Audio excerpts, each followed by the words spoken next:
So yan mga ka-travelers, ito na. Galing na kami ngayon dito sa Antipolo. So madaling araw pa kami nagdaya, kaya lang medyo maulan.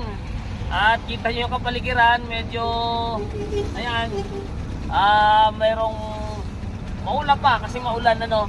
So medyo tanghali na rin kami nakalis dahil nga sa matindi ang ulan kanina.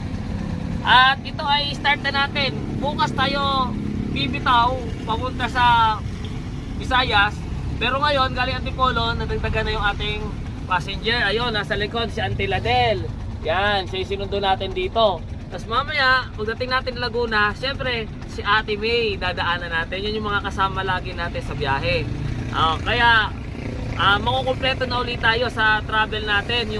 Yung dati natin na travel ng Luzon to Mindanao, tayo ulit ang magkakasama sa travel na ito pero ibang rota.